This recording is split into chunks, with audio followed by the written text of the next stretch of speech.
La découverte des restes de la dépouille de Richard III, le roi le plus détesté d'Angleterre, fait la une des médias du monde entier.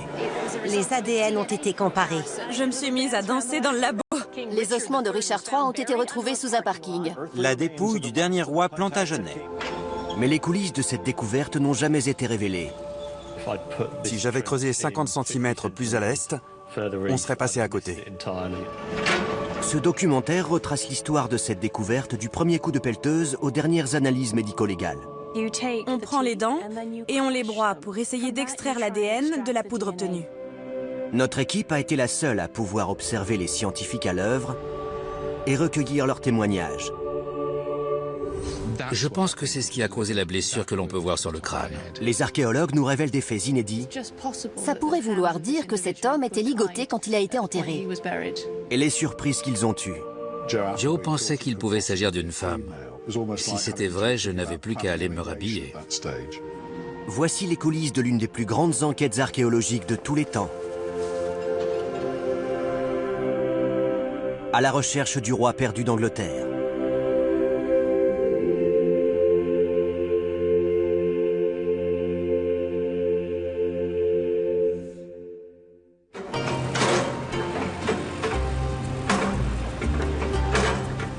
Été 2012. Le premier coup de pelleteuse est donné pour retrouver la dépouille de Richard III, dernier roi d'Angleterre de la maison d'York, mort sur le champ de bataille. Le lieu, un parking de Leicester, au cœur de l'Angleterre. C'est un lieu de sépulture assez inhabituel pour un roi. Mais l'explication réside dans les tumultes de l'histoire britannique. Richard III est mort non loin de là, à Bosworth, en 1485, en défendant son trône lors de la guerre des Deux Roses. La postérité garde de lui l'image d'un monarque tyrannique et cruel, coupable d'infanticide.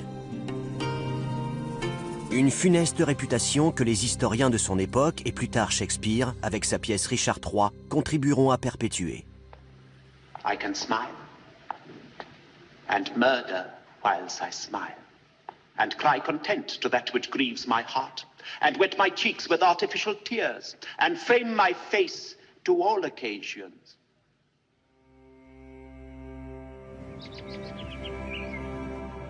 Son corps fut transporté jusqu'à l'église du monastère franciscain de Greyfriars, à Leicester, où il fut enterré à la hâte dans une simple tombe. Sous la Réforme, au XVIe siècle, l'église fut démolie et la sépulture du souverain tomba dans l'oubli. L'histoire se serait arrêtée là sans la persévérance de Philippa Langley, membre de la Richard III Society, une association dédiée à la réhabilitation du roi. Il faut qu'on atteigne le niveau médiéval le plus vite possible. Avec les archéologues de l'université de Leicester, elle calcule l'emplacement approximatif du monastère en recoupant plusieurs cartes. Les vieilles cartes sont étonnamment précises. Le tracé des rues n'a pas changé par rapport au XVIIIe siècle. Philippa ordonne un sondage du sol au radar, mais celui-ci n'est pas concluant. La seule façon de savoir si Richard III est encore là, c'est de creuser. Les chances de trouver la dépouille d'un personnage historique, et plus particulièrement de Richard III, étaient très faibles. Ça paraissait complètement dingue. C'est une chose qui ne se fait pas en archéologie. On ne cherche pas un personnage célèbre.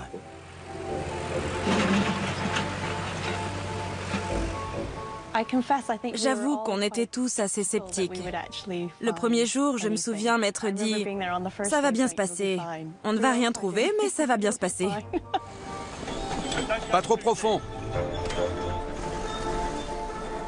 On pense qu'il y a des ossements, peut-être même un squelette.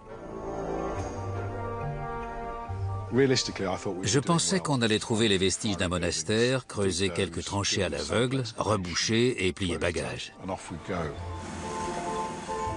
Mais très vite, il est devenu clair que ça allait être plus que ça. Dès le premier jour, dans la première tranchée, Matt Morris, le directeur des fouilles, fait une étonnante découverte.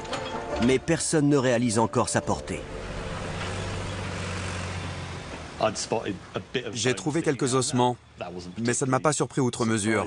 On savait qu'il y avait eu une église à cet endroit, et donc un cimetière. Heureusement, je ne lui ai pas coupé les jambes avec la pelleteuse. Alors, qu'est-ce qu'on a? Des ossements, probablement humains. Alors? On a trouvé des ossements humains. Visiblement, ce sont deux jambes disposées de manière parallèle. Alors je pense qu'il s'agit d'un squelette entier, plutôt que d'ossements épars. Et si c'est un squelette entier, on ne peut pas y toucher tant qu'on n'a pas l'autorisation du ministère de l'Intérieur. D'accord. Mais on peut toujours creuser tout autour et enlever la terre. Ça permettra de savoir s'il y a d'autres tombes à côté et peut-être de trouver d'autres objets liés au cimetière ou au monastère. En tout cas, c'est pas mal pour une première journée. Rien ne prouve que ces os sont bien ceux de Richard III. Il faut toujours trouver le monastère et localiser l'église ainsi que son chœur, dans lequel le souverain aurait été inhumé. Très vite, les découvertes se multiplient. Ces fragments de verre et de pierre montrent qu'il s'agit d'un site très important et certainement de nature religieuse. Rapidement, les deux premières tranchées révèlent l'emplacement du cloître et de la salle capitulaire. L'église se trouve forcément à proximité. Les indices trouvés dans la première tranchée le confirment. Si ce mur est si épais, c'est parce qu'il devait porter un bâtiment très lourd. Et je ne vois pas quel bâtiment ça pourrait être, à part une église. L'équipe dispose encore d'assez d'argent pour financer une dernière tranchée. Elle décide de creuser au nord du parking.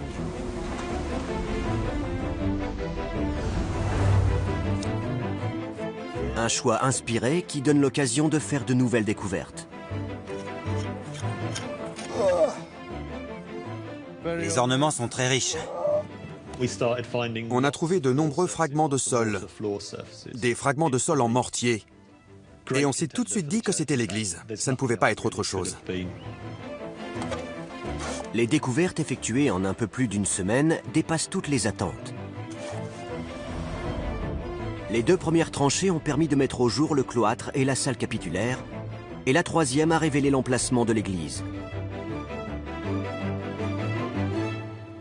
Richard, dans l'autre tranchée, tu m'as dit que tu espérais trouver deux choses ici. Des murs orientés dans ce sens et une structure semblable à un chœur qui correspondrait à l'endroit où Richard III aurait pu être inhumé. Tu es satisfait?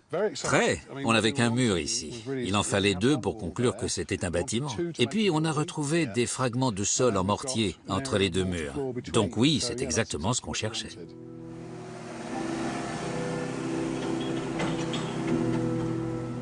La suite des événements est inattendue. Les archéologues réalisent que le chœur de l'église pourrait s'étendre jusqu'à la première tranchée et jusqu'aux ossements trouvés le premier jour des fouilles.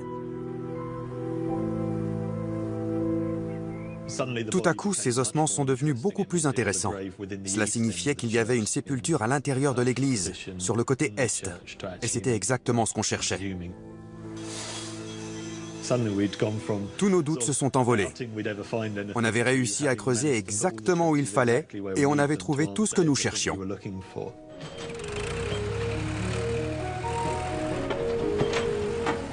C'est là que Matt a trouvé les ossements. Regardez, ils sont en train de creuser. Ils n'y vont pas de main morte. Ils veulent déterrer une autre section de ce mur pour pouvoir accéder aux ossements.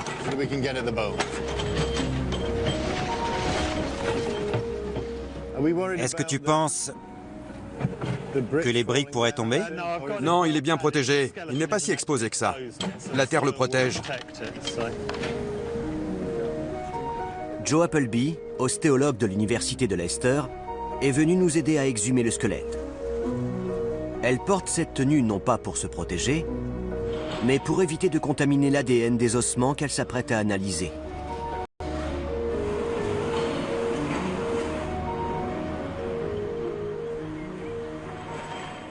Il paraît qu'on a découvert des ossements qui pourraient aller avec les jambes. Oui. Joe a trouvé un crâne dans la tombe. Mais le problème, c'est qu'il n'est pas dans l'alignement des jambes. Je vois. C'est intéressant. Il y a un trou dans le crâne. Oui, mais celui-ci n'est pas d'époque. Il a 10 minutes. J'étais en train de creuser, la terre a glissé et malheureusement, elle est entrée dans le crâne. C'est de là que vient ce trou. Je vois.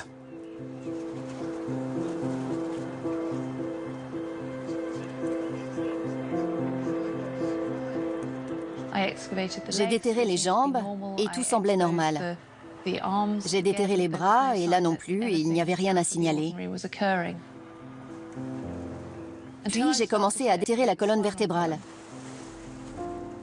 Les 3 premières vertèbres étaient parfaitement normales. C'était exactement ce que je m'attendais à trouver.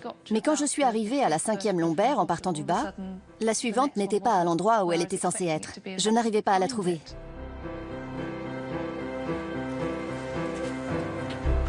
Je me suis mise alors à creuser tout autour pour comprendre ce qui s'était passé.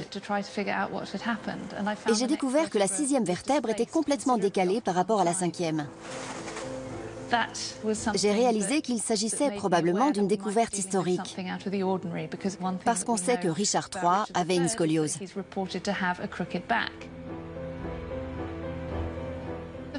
Ce que j'ai ressenti à ce moment-là, de l'incrédulité.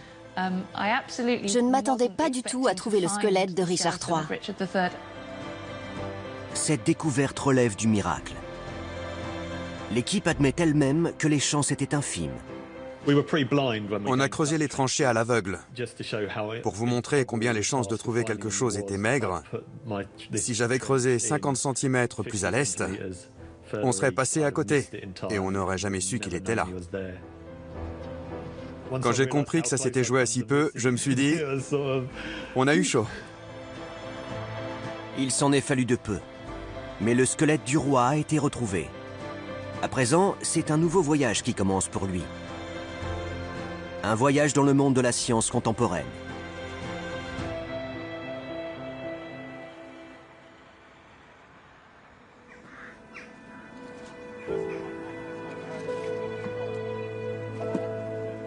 Septembre 2012. Rassemblés autour de la tranchée qui contient la dépouille de Richard III d'Angleterre, les archéologues de l'université de Leicester ne savent que penser.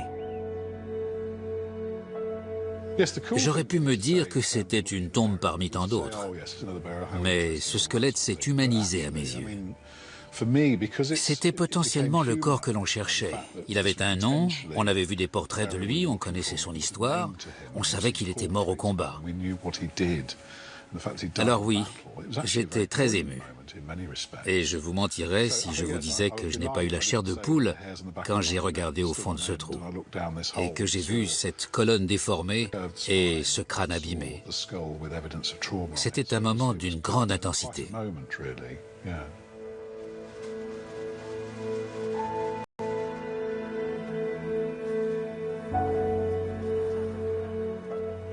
Je me suis dit, récapitulons. Il est blessé à la tête, il se trouvait à l'est du cœur, il a une scoliose. Je crois bien qu'on a réussi.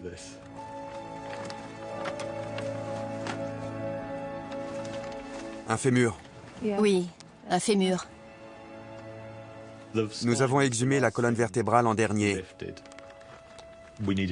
Il fallait faire très attention, parce qu'évidemment, elle devait être intacte pour être examinée en laboratoire. Quelques heures après l'exhumation du squelette, Joe est en mesure de reconstituer partiellement l'extraordinaire histoire racontée par ses ossements. Il est clair que le corps a été jeté dans ce trou à la hâte.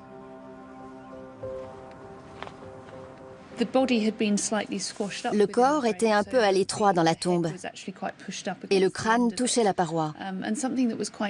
La position des mains était assez inhabituelle pour la période médiévale. Elles étaient croisées sur le bassin, mais légèrement décalées sur le côté. Ça pourrait vouloir dire que cet homme était ligoté quand il a été enterré. Cheated of feature by dissembling nature, deformed, unfinished, sent before my time into this breathing world, scarce half made up. and that so lamely and unfashionable that dogs bark at me as I halt by them. La tombe dans laquelle cet individu a été placé est tout ce qu'il y a de plus rudimentaire. Il n'y a absolument rien d'élaboré, pas de cercueil par exemple. Il a dû être placé dans sa tombe telle qu'on l'a trouvée, ou dans un linceul, mais si c'est le cas, il n'en reste rien. L'absence d'indices dans la tombe rend le travail de Joe beaucoup plus difficile. Il n'y a ni pierre tombale, ni inscription, ni objet funéraire. C'est donc dans les ossements eux-mêmes qu'il va falloir chercher l'identité de ce squelette. Le squelette était à l'arrière de la camionnette et Joe avait le crâne sur les genoux. C'est du crâne qu'on allait extraire l'ADN et il fallait le mettre au réfrigérateur. C'est pourquoi il a été séparé du reste du corps. Il avait beau être soigneusement emballé, il ne fallait pas qu'il se balade à l'arrière du camion. Joe a fait tout le trajet avec le crâne sur ses genoux. C'était surréaliste.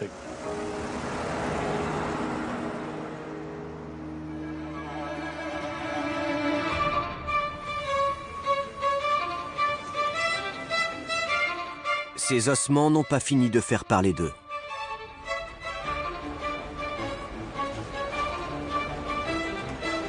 L'équipe de Lester fait sa première annonce. Il pourrait s'agir de Richard III. Il s'agit d'un homme qui présente des blessures de guerre et une importante scoliose, c'est-à-dire une importante déformation de la colonne vertébrale. Il a été enterré avec respect, mais de manière rudimentaire dans l'église d'un prieuré. Nous sommes tous très heureux de cette dernière découverte. Il pourrait s'agir d'un moment historique pour l'université et la ville de Leicester.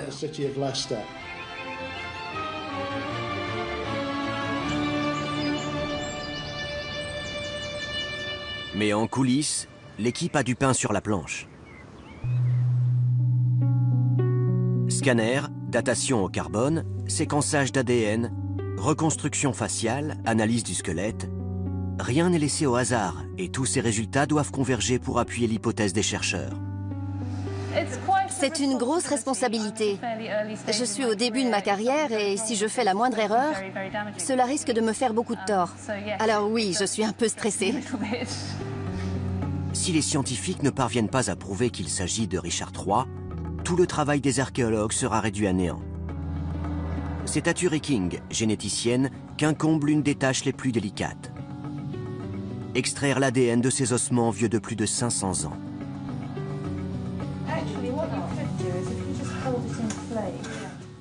Quand on travaille sur des ossements anciens, il faut faire très attention à ne pas les contaminer. Un des principaux risques avec l'ADN ancien, c'est la contamination par l'ADN moderne. Alors pendant que Joe déterrait et soulevait le squelette, je m'assurais qu'il n'y avait pas de risque de ce type. On portait des combinaisons intégrales, des masques et des gants à double protection. Pour garantir l'exactitude de l'analyse d'ADN, chaque étape doit être effectuée dans 2 laboratoires distincts. Les ossements étaient extrêmement bien conservés, mais cela ne voulait pas dire qu'on allait pouvoir en extraire l'ADN.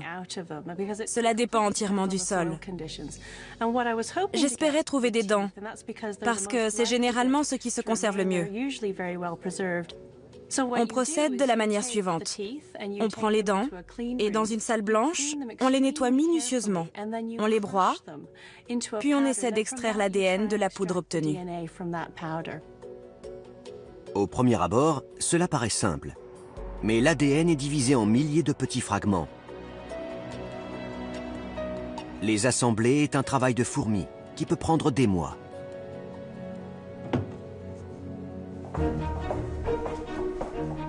Pendant ce temps, Joe Appleby s'occupe des ossements, toujours couverts de boue. Elle doit examiner chaque os dans les moindres détails, à la recherche d'indices permettant d'en identifier le propriétaire. On va faire un scanner du squelette. Le but est d'obtenir une image en 3 dimensions qui nous permettra d'avoir un meilleur aperçu de la blessure au crâne et éventuellement de la scoliose. L'examen sera effectué dans l'hôpital de la ville. Ce dernier s'apprête donc à recevoir un patient pas comme les autres. Ce scanner est évidemment destiné aux patients de l'hôpital. On nous a autorisé à l'utiliser le soir parce qu'il est généralement libre en fin de journée. Mais la dernière fois que nous avons voulu l'utiliser, il y a eu un grave accident et un patient a eu besoin d'un scanner. Alors nous avons dû céder notre place, ce qui est complètement normal. J'ai prélevé plusieurs molaires pour l'analyse d'ADN. C'est une chose que je déteste faire. J'ai passé 3 heures à remuer délicatement chaque dent pour qu'elle se détache, en espérant qu'elle ne se casse pas. Le corps humain est composé de très nombreux os, 206 au total. Chacun d'entre eux doit être positionné avec la plus grande précision. La forme des vertèbres change à mesure que l'on approche de la base de la colonne vertébrale. Et le problème, ici, c'est qu'elles ne sont pas tout à fait normales. Scanner les ossements, même avec la boue, permettra de conserver une image complète du squelette au cas où il tomberait en morceaux pendant le nettoyage.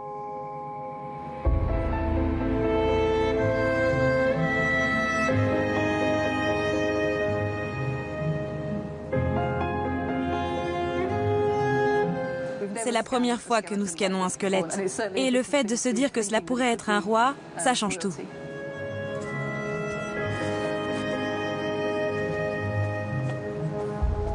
L'enquête prend un tournant inattendu.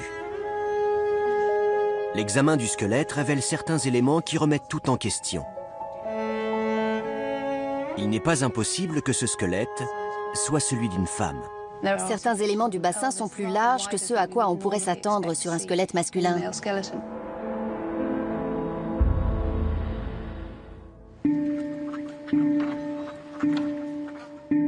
Le squelette supposé de Richard III commence à livrer ses secrets. Les scans ont déjà permis au docteur Caroline Wilkinson de l'université de Dundee de reconstituer le visage de l'individu.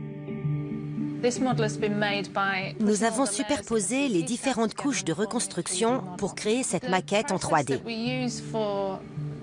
Il s'agit d'une modélisation anatomique qui aboutit à une évaluation scientifique du crâne plutôt qu'à sa représentation artistique, par exemple sous forme de portrait. Il existe un portrait très connu du souverain. Il serait intéressant de voir si le résultat de la reconstruction lui ressemble. La technique de Caroline s'appuie sur l'épaisseur des muscles et la distance entre la peau et le crâne. On dispose d'un ensemble de mesures prises sur une population d'hommes européens blancs âgés de 30 à 40 ans.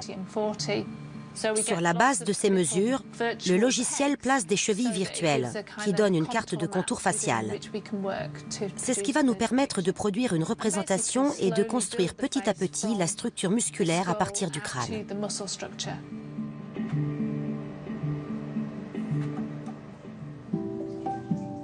À Leicester, après avoir passé une batterie de scanners, le squelette a enfin pu être nettoyé.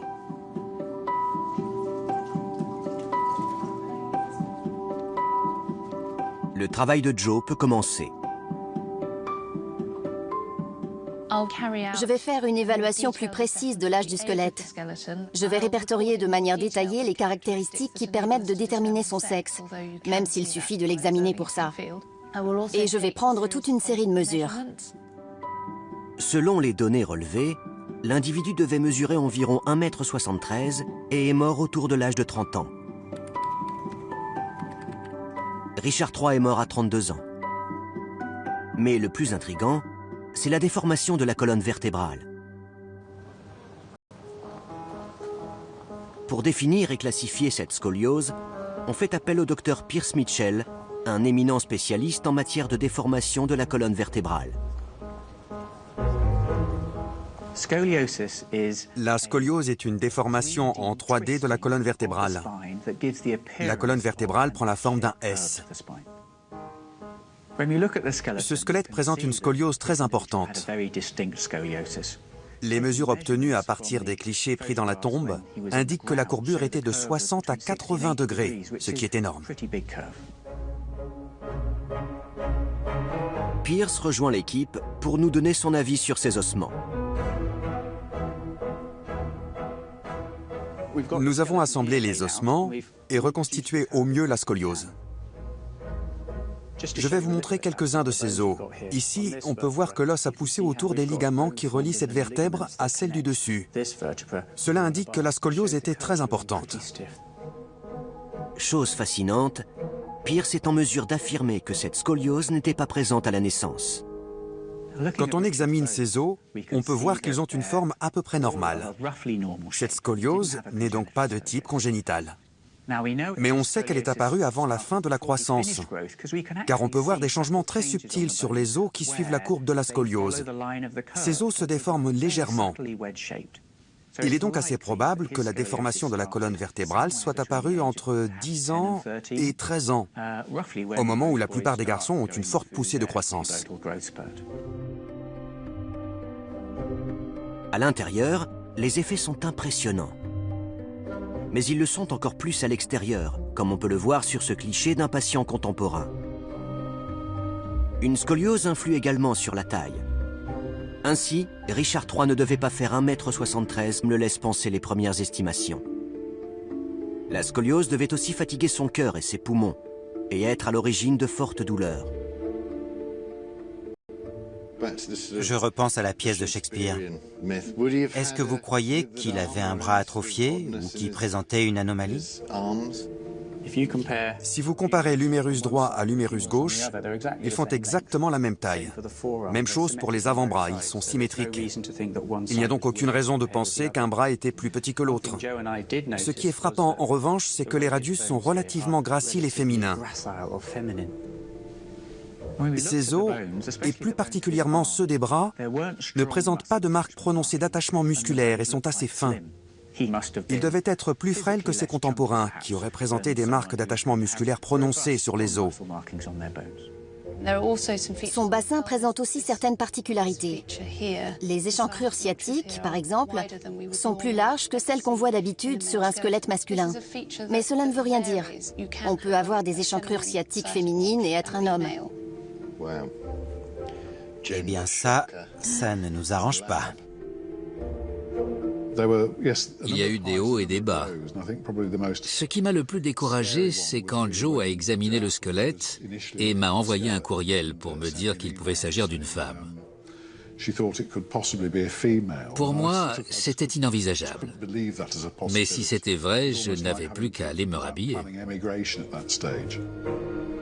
Mais les textes contemporains de Richard III suggèrent qu'il avait une apparence assez féminine, comme le professeur Lynn Foxall nous l'explique.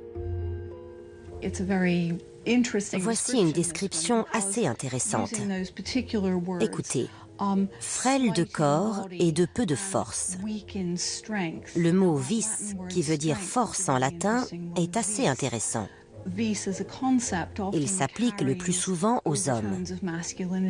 C'est une notion rarement utilisée pour décrire les femmes. Et la nature délicate et gracile du squelette est peut-être même à l'origine des descriptions que l'on trouve dans les textes. Mais pour pouvoir affirmer avec certitude qu'il s'agit d'un homme, l'ADN du squelette doit présenter un chromosome Y. Et pour confirmer son identité, il doit correspondre à celui d'un descendant vivant. Or, trouver ce descendant vivant risque d'être ardu. Tout repose sur un type d'ADN transmis uniquement par la mère. L'ADN mitochondrial. S'il reste de l'ADN dans ces ossements, c'est probablement de l'ADN mitochondrial. Cet ADN se trouve dans l'ovule. C'est donc la mère qui le transmet à ses enfants, garçons ou filles, et seules les filles le transmettent à leur tour. Il faut donc rechercher un descendant de la famille de Richard III qui partagerait cet ADN. C'est la mission que se fixe l'historien John Ashton Hill. J'ai su immédiatement que cela allait être difficile. John se concentre sur les femmes. Cecil Neville, la mère de Richard III, avait un certain nombre de sœurs, et il fallait que je suive toutes ces lignées. Curieusement, c'était assez prometteur jusqu'au XIXe siècle. Mais tout à coup, les femmes ont cessé de se marier, ou se sont mariées très tard et n'ont pas eu d'enfant, ou encore se sont mariées très tard et n'ont eu qu'un enfant, qui était un garçon.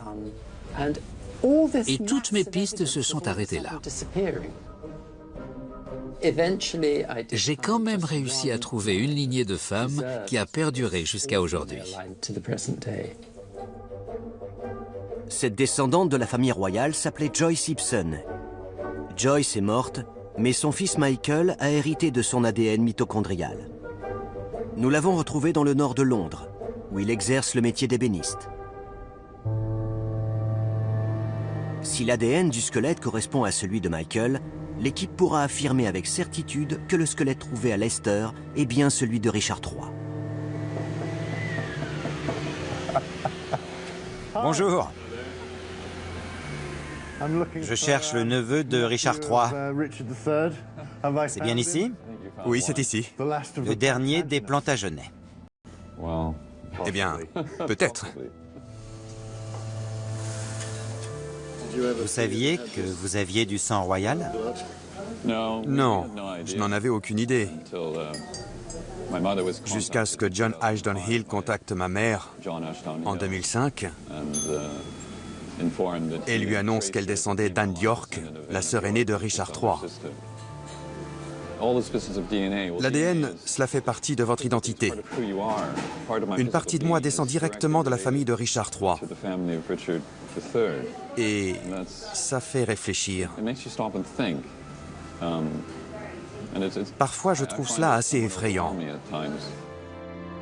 Les recherches du professeur Kevin Shore, généalogiste à l'université de Leicester, le confirment. Michael est bien un descendant direct des Plantagenets. 17 générations de femmes le séparent de Richard. Mais la lignée s'arrête avec lui et ses frères et sœurs. Lorsqu'ils mourront, elle s'éteindra avec eux. Le squelette a donc été retrouvé juste à temps.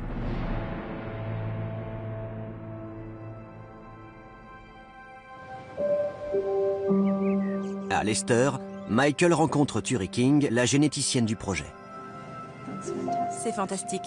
Ça devrait suffire. J'ai ici un échantillon de l'ADN de Michael Ibsen. Il provient de la joue de Michael. Et il contient une grande quantité de cellules.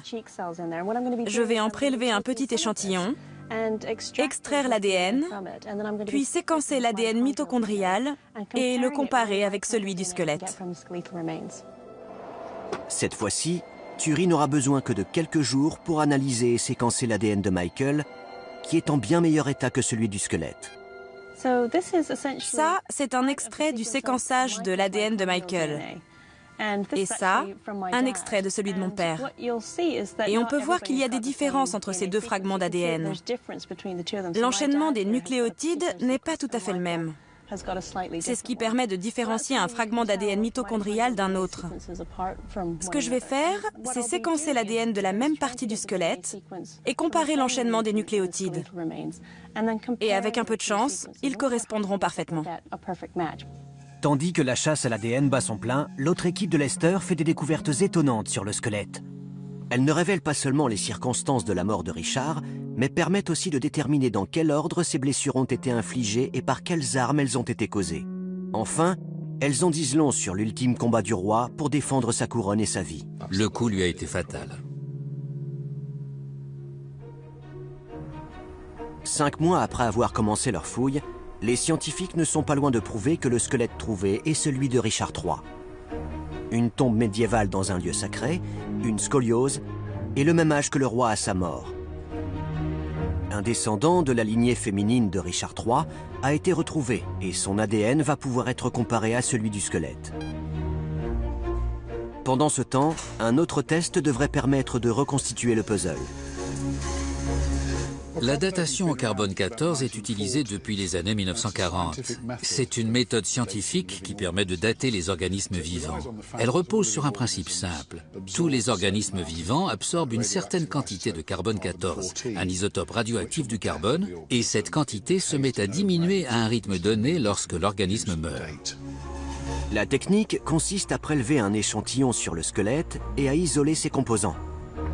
Elle permettra de dater les ossements et donnera des indications sur le régime alimentaire de l'individu. Philippa et John assistent à la divulgation du résultat. Ils espèrent qu'il se rapproche de la date à laquelle Richard III est mort, 1485. On espérait s'approcher d'une fourchette de 80 ans environ afin d'être en mesure d'éliminer une sépulture médiévale antérieure. Les premières estimations situent la mort de l'individu autour de 1430-1460, ce qui est un peu tôt. Quand j'ai lu les premières datations et que j'ai vu qu'elles situaient la mort du personnage entre 1430 et 1460, je me suis dit, zut, c'est un peu tôt. Mais un peu plus bas, l'expert précisait qu'il fallait appliquer une correction parce que l'individu avait un régime alimentaire principalement maritime, c'est-à-dire qu'il mangeait beaucoup de poissons. Il précisait qu'un tel régime avait tendance à fausser le processus de datation. L'individu mangeait beaucoup de poissons d'eau de mer. Or, le poisson absorbe le carbone 14, ce qui fausse la datation. Si on applique le facteur de correction, il y a une probabilité de 95,4% pour que l'individu soit mort entre 1450 et 1540. C'est génial. L'individu avait un régime très riche en protéines, c'est-à-dire en viande et surtout en poisson, ce qui prouve qu'il était socialement haut placé. Car les études menées sur de nombreux sites de fouilles montrent que la population de Leicester, au Moyen-Âge, se nourrissait principalement de brouets et n'avait que très rarement accès à de la viande ou du poisson frais.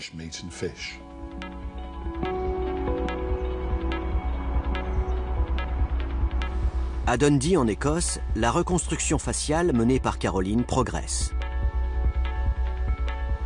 J'applique d'abord la peau sur la structure musculaire. Une fois la peau ajoutée, elle commence à trouver une ressemblance. Il ressemble à Richard III. C'est assez effrayant d'ailleurs. Et quand je vois ça, je me demande si on a été objectif dans notre démarche. Je vais donc devoir tout vérifier pour m'assurer que les normes anatomiques ont bien été respectées. Mais je suis sûre que c'est le cas. La ressemblance avec le portrait de Richard III est frappante, ce qui est une très bonne nouvelle. L'étape suivante consiste à élaborer une maquette en 3D avec la peau et les cheveux. Ce sera plus frappant quand on aura ajouté les textures superficielles. Pour l'instant, ça ressemble plus à un buste en argile qu'à un être humain.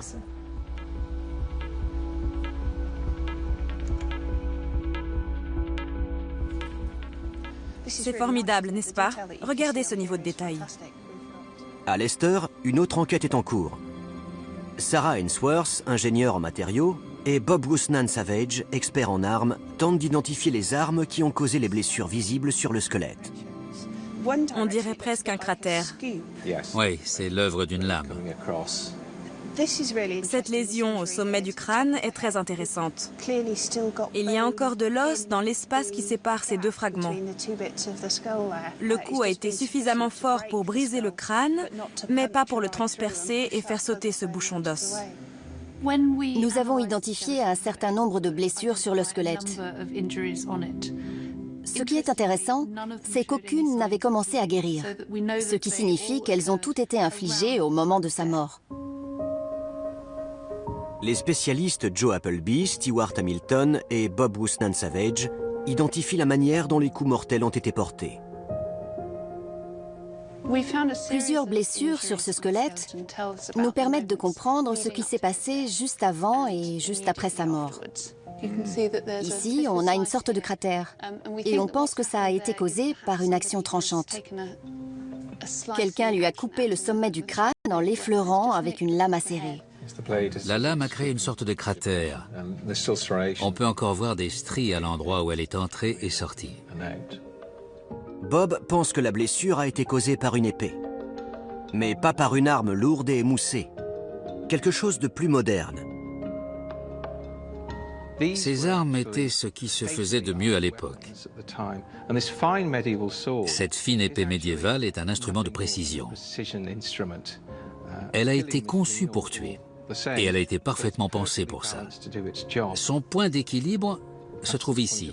Ça veut dire qu'elle peut être utilisée avec beaucoup de vitesse, de grâce et d'habileté. C'est une machine à tuer très sophistiquée. Il y a aussi cette blessure que l'on voit ici, mais qui reste assez discrète.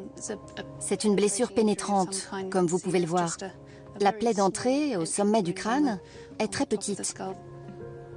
La blessure pénétrante que l'on peut observer sur le dessus du crâne a probablement été infligée par une arme comme celle-ci, une dague à rouelle. Comme vous pouvez le constater, la lame est très fine, très robuste, et elle présente 4 faces. Elle est donc conçue pour percer. Sur certaines images de la fin du XVe siècle, on peut voir un guerrier tenir une dague comme ça sur une victime à terre. On posait l'extrémité sur la tête et on appuyait sur le pommeau. Je pense que c'est ce qui a causé la blessure sur le crâne. Et puis, il y a la blessure la plus visible, cet énorme trou dans le crâne.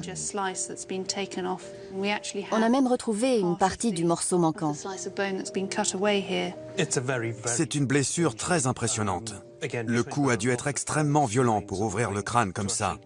Compte tenu de l'emplacement de la blessure, le cerveau devait être exposé. Comme nous le savons tous, le cuir chevelu est une zone très vascularisée du corps. Il y a énormément de vaisseaux sanguins à cet endroit. Quand vous vous ouvrez la tête, vous avez du sang partout. Or, il y a des endroits où le cuir chevelu était ouvert. Ces blessures devaient donc saigner abondamment. Et le cerveau devait être visible. On ne survit pas à ce genre de blessure. Non. Pas même avec les techniques de neurochirurgie moderne. Je pense que c'est le coup qui a entraîné sa mort. Cette arme est une hallebarde. Comme vous pouvez le voir, la lame ressemble à celle d'une hache. Et à l'époque, elle devait être très tranchante. Je pense que l'énorme fracture, le trou béant que l'on peut voir à l'arrière du crâne, a pu être causé par ce genre d'arme. Pour moi, c'est elle qui a tué Richard III. Le squelette présente une dernière blessure, qui, on en est sûr, est survenue après la mort de Richard III. Et elle se trouve sur le bassin. C'est cette entaille.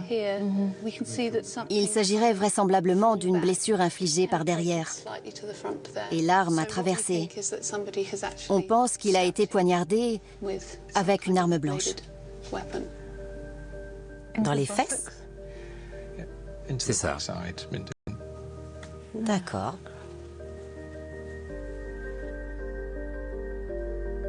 Au total, 10 traumatismes ont été identifiés.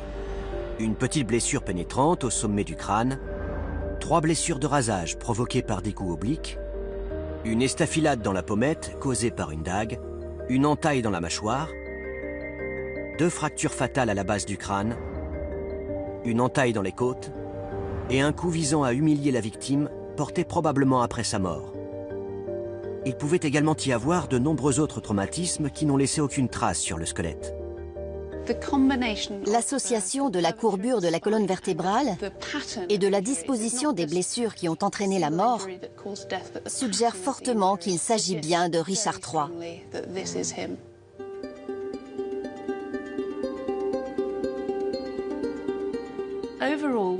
Il y a un certain nombre de coïncidences, et lorsqu'on les réunit toutes, les probabilités pour que ce ne soit pas Richard III sont vraiment très faibles.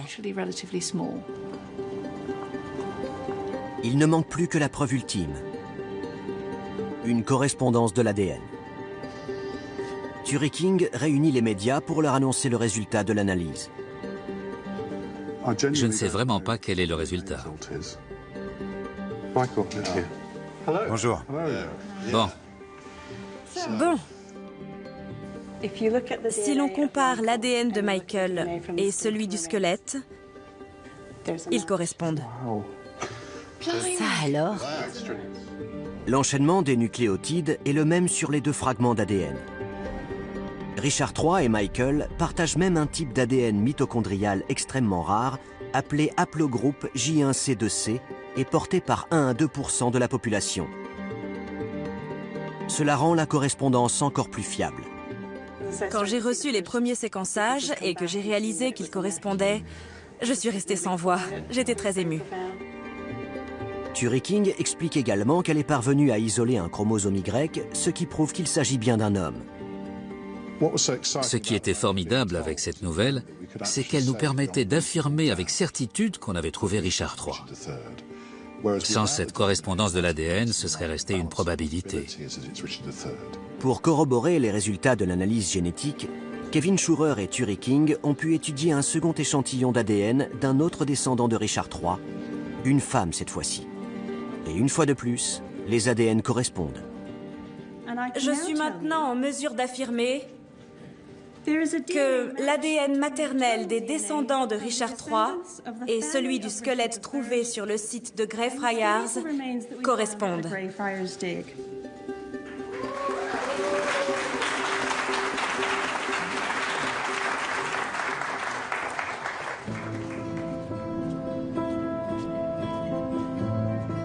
Le squelette de Richard III va désormais être soumis à d'autres tests qui nous en apprendront davantage sur sa vie. Turiking va analyser son ADN de manière plus détaillée.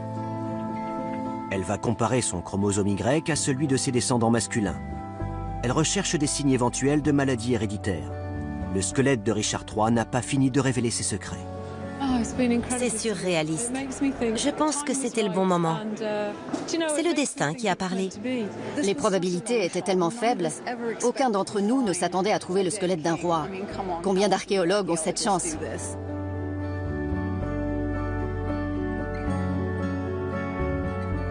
La ressemblance entre le résultat de la reconstruction faciale et le portrait du roi est frappante. On connaît aujourd'hui le visage de Richard III. Cette enquête aura été une aventure extraordinaire pour tout le monde. Après tout, on ne trouve pas si souvent la dépouille d'un roi sous un parking.